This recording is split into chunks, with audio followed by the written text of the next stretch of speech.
Hey there, friends. Welcome back to another Legally Armed America video. I'm, of course, Paul Glasgow here.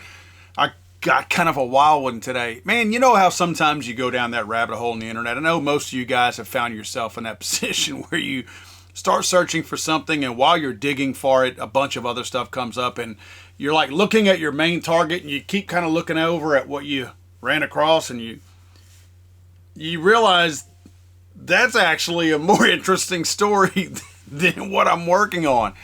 That kind of happened to me today. Working on a story about Samantha Powers, who was Obama's, a cabinet member in Obama cabinet, and then became the head of USAID. I'm not going to let off of the USAID stuff. I'm going to continue on to that because it is exposing so much fraud and waste out there. So I'm going to continue on searching as much as I can and exposing as many of these wackos as I possibly can. So I was looking into a lot of stuff about Samantha Power. Still going to put that video up at a later date because she is heavily embedded and, I might add, heavily paid. As the member of USAID, she made a whole lot of money, and she had a whole lot of different bank accounts with a whole lot of cash in it. But I found some more interesting stuff along the way that I think is a little bit more critical for us to talk about right now. First, I want to show you the continuation of these wackos on the far left from DC and Congress losing their freaking minds over the fact that, get this, Elon Musk is exposing corruption. You notice how they're only mad that people are looking at this stuff. They're not mad at what he's found. None of these politicians who are screaming like their hair's on fire are commenting even on what he's found. The clear corruption, the clear mismanagement of money. Not one of them has said, okay, we might have messed up there, but quit looking at this stuff. No, they're not even acknowledging what's been found. They're just mad because Elon's looking. That's all they're mad about. Check this one out. The only way to take back our government is to take to the streets by the millions to demand justice, not just for the people in our country, but all around the world. Otherwise, they are coming for our clean air, for our clean water, for Medicaid, for Medicare, for the Affordable Care Act. This is just a preview of coming atrocities that Musk and Trump have planned for our country. So let's unfreeze USAID. But if they are not going to do that, let us get up and fight. So you notice the rhetoric, right? Remember during the election, especially right after Donald Trump got shot, oh, we need to soften the rhetoric. Remember they kept talking about it? For years the Democrats have been doing this, since Donald Trump was in office the first time. We need to remember Maxine Waters' old frog face with the lipstick on? We need to take to the streets. We need to get Donald Trump. We need to fight. Just stupid stuff, right? Silly stuff. Always trying to instigate violence. Always. And then when you rough them up a little bit and say, you better watch what you're saying. Oh, he threatened me. He threatened me. What was that? You threatened me? Oh my God, the violent rhetoric. They lose their minds when you flip it a little bit on them. But yet they continue on. It took them about 2 days to get over the Trump assassination attempt from Butler, Pennsylvania. And they were back saying that we needed to go after Trump. We need to take him out. We need to fight him and all this kind of stuff. This guy's doing it again. They're all doing it. It ain't just Markey here. It's all of them doing it. And they're sitting here trying to gin up their base. Now, the interesting thing from Ed Markey that you just saw, I know there's a lot of slaves that follow the Democrats. But in general, people on the street that you know who are Democrats, they ain't mad about what Musk is doing. They're mad because the politicians are telling them to be mad, but they're not mad on their own. They're sitting back going, but he's finding corruption. Why are y'all mad? These people know that without any support from the public, which they don't have right now, that they have nothing. They need the people to get riled up. They need the people to fight for them. Because there's only a couple of hundred of them in Washington, D.C. that feel this way, and they're all just happens to be politicians. In fact, look at the people behind Markey here, the cute little masks and things like that. These people look real threatening. In fact, old boy there with the vest, I wonder which federal department he works for, because that is a Fed boy if I ever saw one. So these people are trying to instigate the American people. They're trying to get the smooth-brained slaves on the far left to follow them and do their dirty work for them, which is to harass and try to attack people like Trump, like Elon, and like Elon's guys. Now, Elon did have one of his Doge guys, 20-year-old guy, that came out and said what's being called a racist comment, saying that he would never marry with somebody outside of his race, I guess is how he put it, which honestly, some of the other stuff he said, maybe you can construe that as being racist, but that comment, which is the one that they're really pushing, I don't find that to be racist. It's called tribalism. It's also called personal taste. Whenever I met my wife, I didn't find her to be attractive because she was white. I found her to be attractive because that's what I'm attracted to. Do I think black women and other races of women are pretty? Yeah, some of them are. Some of them are ugly, just like there's a lot of ugly white women, right? So a personal preference of a particular thing doesn't make you racist. Now, if you say, I only like white women, but I want to hang some black women, that's racist. But if you say you only want to marry white women, that doesn't make you racist. I like brown-haired women with brown eyes. What does that make me, right? That is my taste. That's what I like. So trying to package this as being racist that this kid said, I don't see it as that. However, there are people out there that are not only threatening the rest of the guys, not just this one that made the comment. There's a lot of other of these 20-something-year-olds working for Elon Musk with Doge. And I tell you, they are remarkably intelligent. It's funny how the left likes young people when it comes time to vote, but they don't like them whenever they try to root out corruption. It's funny how that happens. They can choose their gender at 14, but we don't want them finding corruption at 20, right? But it's interesting how so many people, especially online, there's a Reddit post here, and you can see this screenshot, just a slew of people making comments about these Doge guys, the Doge young men, the 20-year-olds, right? And some of them can be kind of violent. There's a lot of posts that I won't show you that talk about some very explicit stuff that people are threatening to do to these young men who are rooting out corruption in the federal government.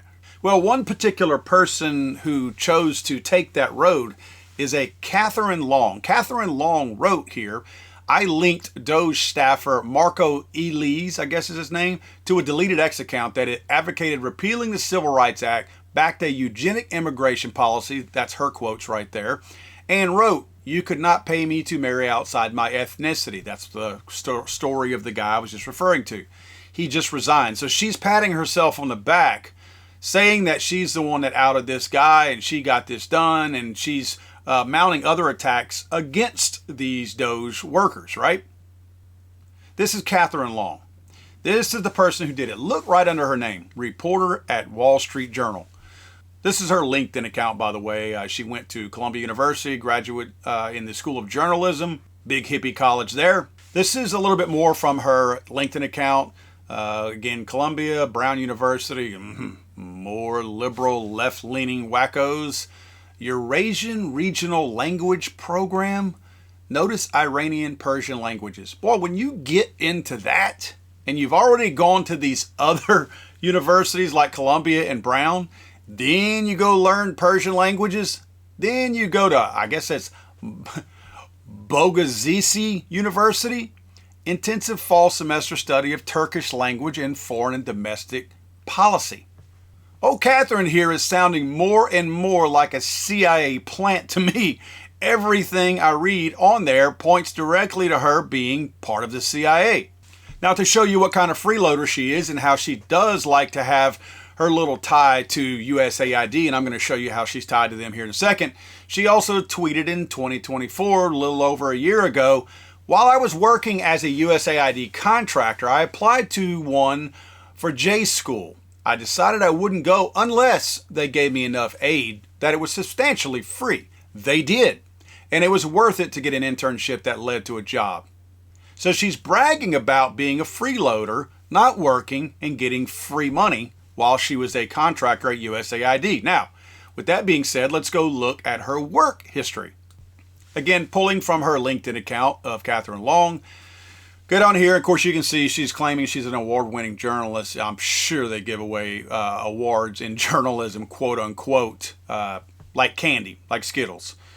But she talks about her Iranian Persian language thing that she's versed in. Wow, what a cool thing to go to school on. Very, very recently, notice she just started working as a Wall Street Journal reporter last month, January 2025. Prior to that, 3 years she was over at Business Insider, another left-leaning wacko publication, business reporter, New York Times, researcher at Vox Media, all liberal-leaning outlets, the Fulbright program. Now, look right here. USAID Quality Reading Project. So she did work for USAID for about 6 or 7 months there. Right below that, U.S. Department as an intern for 7 months. So a little over a year she worked within the, let's just say, the political leanings and the left-leaning people of the federal government between the State Department and USAID. So that's who, and I'm not going to say doxed. Some people are saying that she doxed the Doge workers. And doxing, I consider doxing where you release private information to the public, like where they live, what their name is, who their family members are, things like that. And I don't see that she did that. If she did do that, then I stand corrected. But the news media is saying that she doxed this young man, and I don't find that. She outed him on something that he said in the past. So a little bit less work was involved there as far as doing that. So I was curious. You heard the story about Politico receiving all that money from the Biden administration from USAID, right? You heard about that. They claim it was for subscriptions, like a lot of subscriptions to Politico. So I was curious, do we have some of the same stuff going on out there with Wall Street Journal? Because really odd that the moment the Wall Street Journal hires this nutbag, she immediately has outed somebody in Doge. So clearly she's doing it on their behalf because she's saying that she works for Wall Street Journal in her post where she's bragging about the Doge exposure of this young man. So I figured, well, I wonder if they're receiving some. So I searched by Wall Street Journal. Nothing came up. During my search, some other stuff came up.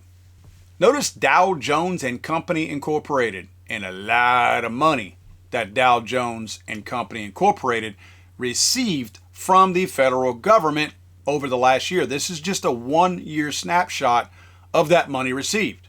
Took a little bit closer look at that, and that money came from the Department of Energy. Now, obviously, the Treasury Department is who wrote the check, but the money was approved by the Department of Energy under the Biden administration for Dow Jones and Company. If you look over here, it says the U.S. Energy Information Administration Office of Energy Analysis will enter into a purchase order with Dow Jones and Company to purchase an enterprise-wide unlimited user access to the McCloskey. What the heck is the McCloskey? I didn't know either. So I did some more digging and found that Dow Jones and Company owns McCloskey and Wall Street Journal. Kind of weird. So as I was looking for Wall Street Journal, Dow Jones and Company kept popping up, and this is why. It actually was the Wall Street Journal. It's just under the parent name of Dow Jones and Company. So after a little digging, I was able to find out that McCloskey, again, which is owned by Dow Jones and Company, is a division of Opus, which, again, owned by Dow Jones and Company, delivers its commodity pricing news and analysis for the coal, power, steel, raw materials, and non-ferrous metals markets via this client-only website. Also available on this platform, our price reports, insight, and intelligence for hydrogen and solar markets from Opus. So it's a client-only website. It's essentially a database of news, kind of like a market website, if you will, for specific trade organizations that deal in this type of stuff. So it's definitely a commodity database where you can go in there that's going to be paid for by whomever is accessing that. And I did look, and you cannot find any online pricing. You have to call up first to get your custom pricing. So this makes sense that essentially the Biden administration was paying for, let's just call it a roving subscription to essentially line the pockets of Wall Street Journal. Remember, even though it says McCloskey, even though we're talking about Dow Jones and Company, Wall Street Journal is where this money is going to. Again, we're just dealing with some larger names as the umbrella company. So we're paying for a database that might be a usable database. I don't know what it is. I can't access it. I'm certainly not going to call and ask for that subscription to it. But it's a name your price thing. So it's one of the, anytime you see something online that says call for pricing, you know they're custom making that pricing for you. And that ain't in a good way. Depending on how rich you are or how much money you have, like the federal government, is going to be how your price is structured.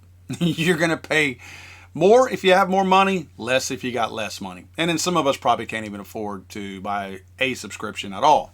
So really interesting that I've found $300,000 that's supposed to be spent this year. I guess they're trying to get their money as quickly as they can before it gets cut off. But they're slated to get $300,000 this year in 2025.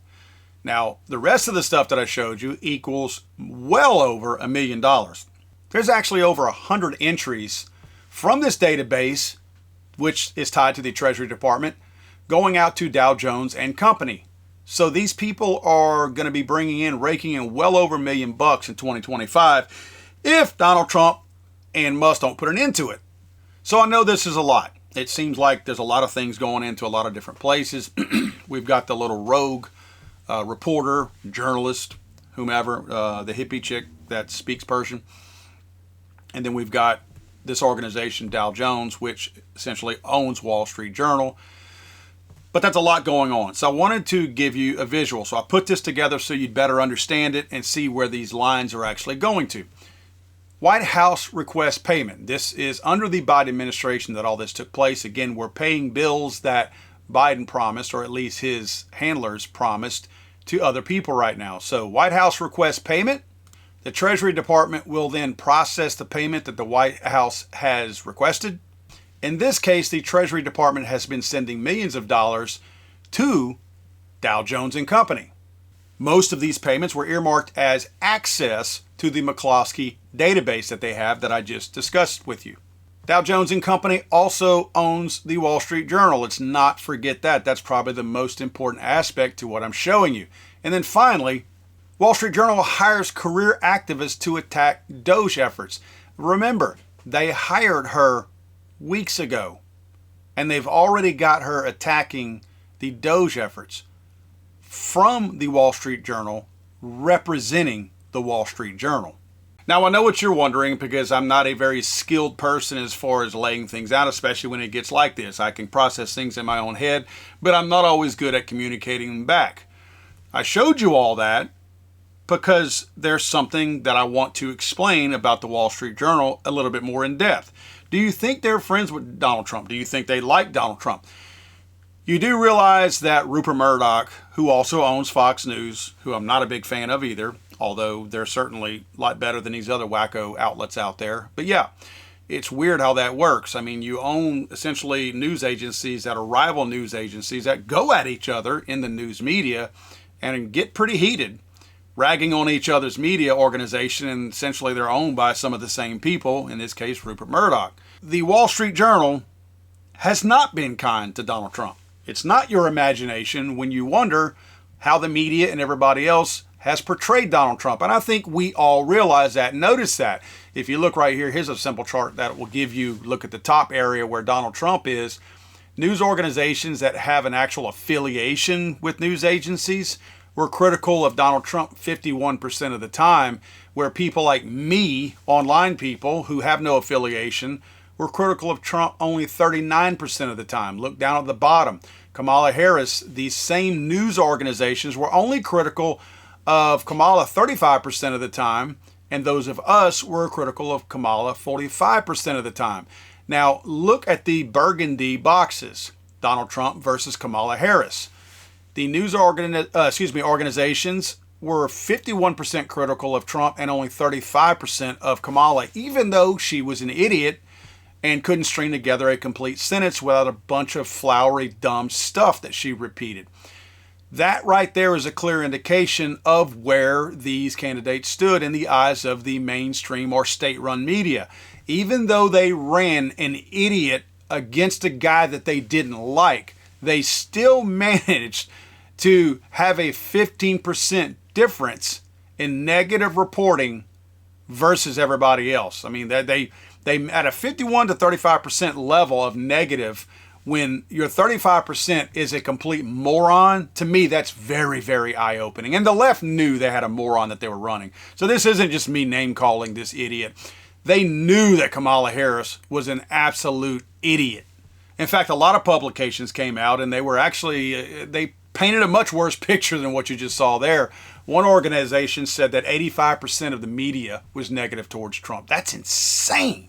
Now, Wall Street Journal, they go back as far as Trump's first term when Trump was critical of the media, threatening Donald Trump and things that they would do in the media using the Wall Street Journal to attack Trump if he didn't back off talking about the media. In fact, they've written articles that are not flattering of Trump during this last election cycle. They even went so far to claim that old dummy Kamala Harris had beaten Trump in a debate. You guys remember? Yeah, okay. There's no way anyone with a straight face could post a headline saying that Donald Trump was beaten by this dummy. But they did. A little bit more here. CNN and NBC, 93% of the stories were negative. CBS was at 91%. And look at the bottom. The Wall Street Journal clocked in at 70% negative. So that's specific to the people we're talking about here. This organization was 70% negative towards Donald Trump. So it's no wonder that once the Wall Street Journal started to see their gravy train begin to dry up, knowing that you have Elon Musk at the guidance of Donald Trump saying, root out corruption, root out wasteful spending. They are going to find, I don't know if they've found this yet, because I found this information on Wall Street Journal and the Dow Jones and Company. So I'm assuming at some point, Elon and them will come across this too, because they're the ones who found the Politico waste. So if they do, the Wall Street Journal is already planning. They're trying to shame, belittle, bully, attack, and help give encouragement to these politicians to stoke and to fire up their base out there. Again, the smooth-brained idiot slaves who will do whatever they're told to do by these dummy politicians who have no real power. They're trying to get these people to get physical. They specifically tell them to go into the streets, and they specifically tell them to fight. You don't go in the streets to chant and sing. They're asking these people to physically go in the streets and attack these people. And again, they're encouraging this across the board through the news media, from the Capitol steps, online.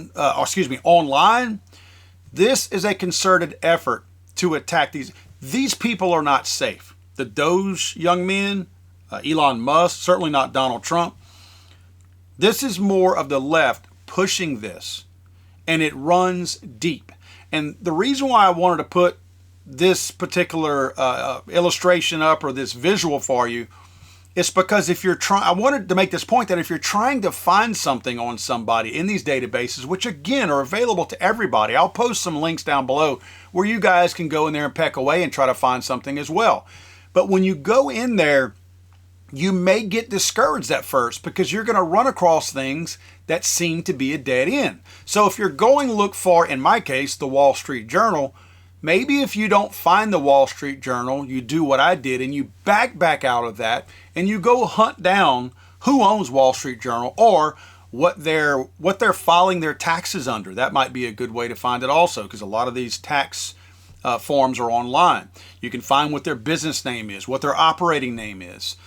In most cases, you're gonna be able to trace that back to, like in my case, Dow Jones and Company, and find the actual company that you can more accurately search these databases by and find where that money's going. Because in this case, again, I must repeat, this database showed nothing on Wall Street Journal, but all this money is definitely going to the Wall Street Journal, just in the form of a different name. This is a legal form of money laundering. That's all it is. This is a way to hide money. This is a way to scare somebody off your trail. This is what the Doge young men and Elon are dealing with. I heard somebody the other day saying, what a silly statement this is, that why are they worried about USAID? Because that's only 1% of the United States budget. Really? So you're telling me that they're finding all this corruption and all this waste, and that's only 1% of the budget. Can you imagine what they're going to find when they look at the other 99%? What a silly comment. Why would you ever say something that stupid thinking that that's going to get them off of the trail?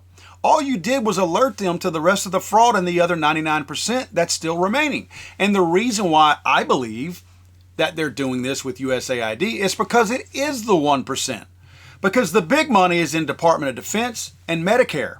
They know that. I believe, this is my opinion only, but I believe they chose USAID knowing how corrupt it is so they would find stuff, but knowing it was only 1%, so it was a smaller subset of waste and spending. So knowing they're going to find corruption, knowing it's a smaller database, they're honing their craft. This is a warm-up lap with USAID. This ain't the main event. USAID is Elon Musk and Doge's warm-up lap. They are warming up using USAID, honing their skills, writing programs, coding stuff that's going to help them identify stuff once they get to Department of Defense. Because Hegseth has already said he wants to audit the Department of Defense, which has failed every single year. Now he wants to audit it. Who do you think is going to do that? Elon's going to do that. So Elon will have sharpened all of his tools by the time he gets there. And Medicare, wait till you get to Medicare. That is going to be a massive avalanche of corruption that they uncover there. So now you wonder why the Democrat politicians are so upset? It's because it's going to expose each and every one of them. The USAID fraud and corruption that you're seeing right now, even though it looks overwhelming because there's so much of it, is a pinprick with what they're going to find in DOD and Medicare.